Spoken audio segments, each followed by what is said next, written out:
Hello, everybody. This is Brian Tonsoni with Delphi Bracketology, a part of StudentUnionSports.com podcast group. We're talking NCAA basketball, specifically the NCAA tourney. I'm with senior Daniel Jakes, and this is our weekly podcast of NCAA basketball. Daniel, welcome to the show.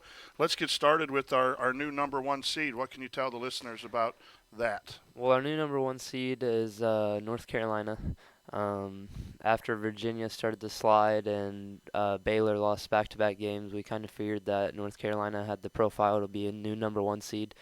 I think we kind of knew that the ACC was at least going to get one team on the one seed line, and so I think North Carolina will be pretty consistent staying on there.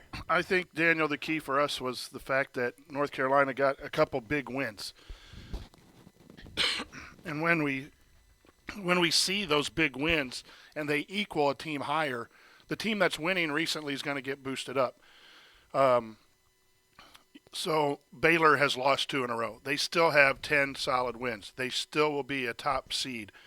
But North Carolina gained on them and thus moved up to the number one seed line. Plus, the ACC is just a real tough contest. Let's talk Virginia and Florida State, two teams that are seemingly in a bad run right now. How far are they going to fall? Well, I think the problem for Virginia is that they can't score the ball. They play solid defense, which come March, that may lead them to getting to a Final Four or so. But at the current state that they're in right now, they need to be able to score the ball to win games. And I think that's one thing that Florida State also needs to be able to do. Their star player had 0 points the other night in a loss. How can you win when your star player isn't scoring the ball? The question becomes, how far do they drop? You know, Florida State we have as a 3 right now, but I just read today from our friend Shelby Mast at BracketWag.com and the USA Today that they have lots of top 25 wins, and we know from the reveal show that those top 25 wins. So our group is probably going to have to go back and look at top 25. Should Florida State still be a 2 over Arizona? That's a tough question. Virginia right now has fallen to a number 5 seed. Very easily could be on a 6 seed. They're 18-9 overall. Not a bad loss on their record. But those are the things that we have to look at. Let's talk about a couple of Big Ten teams that are kind of hard to seed. We have Wisconsin and Maryland at the number 6 seed right now. Explain the issue that we have in trying to judge whether they move up or down a seed line. Well, the issue that we have with these two teams is that they don't have a very good strength of schedule, and they don't have a lot of wins in the top 50. Wisconsin's 2-4 against the top 50, but they're 11-1 in the 51 through 100 range. So it's really hard to kind of separate them from the rest of the pack when they don't really beat anybody. But I mean, they win the games that they're supposed to win, but they don't really schedule anybody. Their non-conference strength of schedule is 234, which compared to other teams like Florida State has Virginia has the 57th strength of schedule, and they're 6 seed as well, or 5 seed. So when it comes down to comparing to those two teams, we're going to give the edge to Virginia just because they have top 50 wins and they have the strength of schedule. And we've shared all along with our listeners, it's not the record, it's not the AP vote. A team that is atop of the Big Ten. I think there might be a little boost for a conference champion. They might have added that in. But it is those quality wins. And both Maryland and Wisconsin only have 3 top 50 wins. And of those, what kind of quality are those 3 wins? Now, the tough part for me, and I think our group, is each of those has 10 wins, 51 through 100. That's kind of the high mark for all the teams. And so when you combine those top 100 wins, they're sitting at 13, and then that number looks a little bit better. But right now we have them as a 6. I don't see them moving up further than a 5 seed, depending on what they do. Do you think they can move into the 4 seed range? I don't see it. Even with a Big Ten championship, I don't see them moving up too much. I don't think they have enough chances for big wins down the stretch. The only big game that they really have left is Minnesota, and that's at home. And who even knows where Minnesota will end up? And then they play at Michigan State. I don't see them really getting higher than a 5. And our next set of teams are along the same path. St. Mary's, VCU, and SMU. They're having really solid seasons inside their conference, but their conference isn't as strong as the Power Five, and so you see a very small amount of top wins. And where do they fit into the seeding realm? 6, 7, 8, 9. You could add Dayton in there. These are teams that we think are tournament quality teams, but the resume that at the NCAA looks at is just not very shining, and it's very difficult to kind of place them in. What are your thoughts on some of those mid-major type, not real mid-major, but not top Power 5 teams? Well, my problem with that is if they're gonna really want an at-large bid, if they don't win their conference, they have to go out and schedule. And I think that's a problem with some of these teams is they don't really schedule. Like St. Mary's, I think they've played 6 games against the top 50, and 2 of them are gonna end up being against Gonzaga and BYU. And Daniel, are you surprised that a lot of teams don't take into effect the NCAA committee seeding procedures in their scheduling? I mean, the Big Ten is a prime example of a conference that has been hurt by a really bad non-conference schedule, and it's just amazing to me that with all the directors of basketball operations and all the people in athletic departments, that they don't. You know, you could get upset by a team that is smaller, but a bigger school, 180, something like that, RPI, and that's going to help you down the stretch. We're looking at bubble teams right now that have strong strengths of schedules as standing out over bubble teams that have a weak. Texas Tech has played some excellent basketball, but their non-conference strength of schedule is 334, something like that, and we're dismissing them because of that. Why don't you think teams take that into account in their scheduling? Well, I think the Power Five conferences just take it for granted that they're going to get 6, 7, 8 teams into the tournament, and I think with these little smaller bubble teams or mid-major teams would go out and schedule, maybe they get that bump from the committee over these Big Ten Power Five conferences, and maybe that's what pushes them over that hump and into maybe a Power Five group. And I think to the defense of the mid-majors, I think the Power 5 schools don't want to schedule a Valpo. They don't want to schedule a Middle Tennessee. After Middle Tennessee beats Michigan State last year in the tournament, do you want to schedule them? Do you even schedule them on the road? And I think the Power 5 teams need to schedule at least 1 or 2 of those types of teams to, A, gauge where they're at for tournament play, and B, is to build their resume. Besides Minnesota and Michigan State, Minnesota's going to get a higher seed because they scheduled. Michigan State always schedules tough. They're 16 and 11. The only reason they're being considered in right now is their schedule.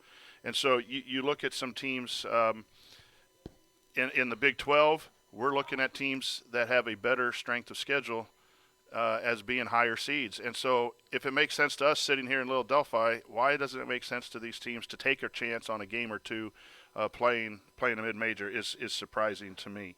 That brings us to the next topic that we're going to talk about, and that is obviously our bubble. And I think realistically there are 36 at-large berths. I think right now there are about 22, 23 that you don't want to say secure because you can't lose out.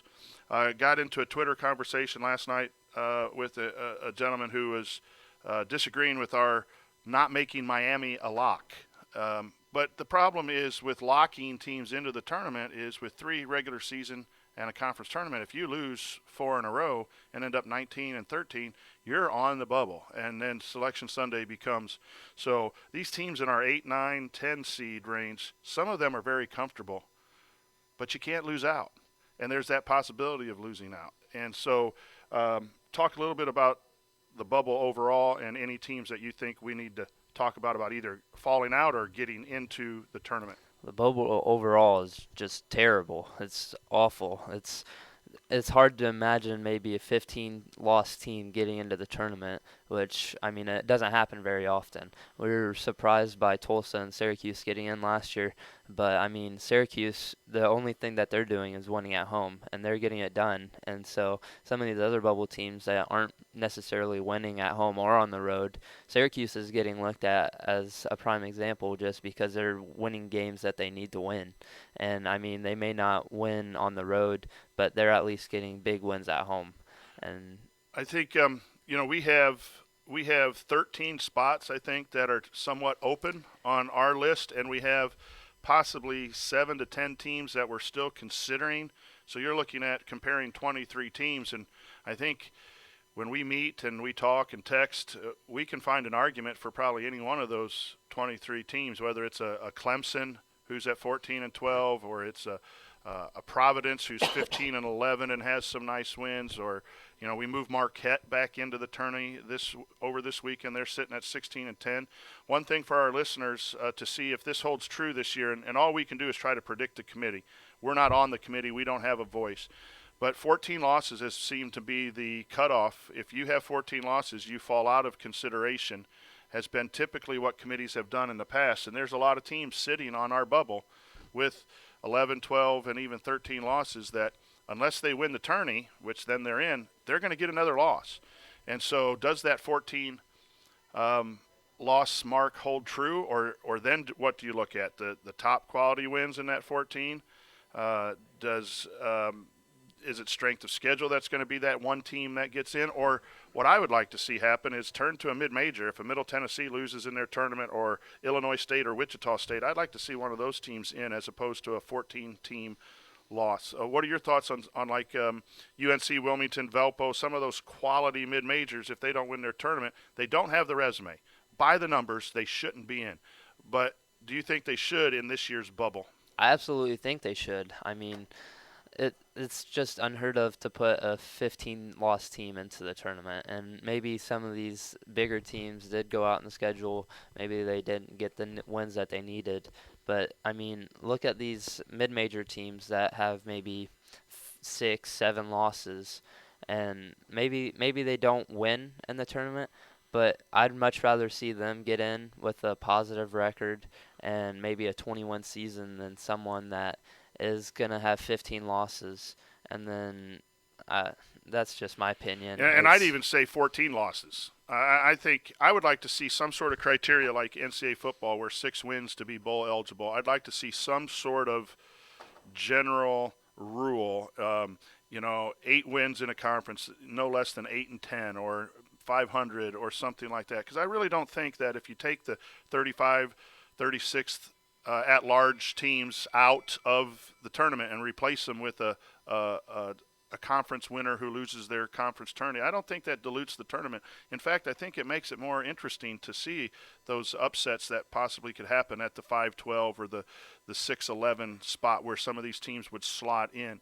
But for our listeners, we're looking at Middle Tennessee, we're looking at UT Arlington, and we're probably looking at the loser of Wichita State, Illinois State. Those 3 teams are to watch during championship week. If they don't win their conference tournament, and I'm just telling you right now, I don't think their resumes are good enough based on the criteria that the NCAA puts forth. I think Clemson and a Pittsburgh, number-wise, is better than those teams as far as quality wins and wins against the top 50 and strength of schedule.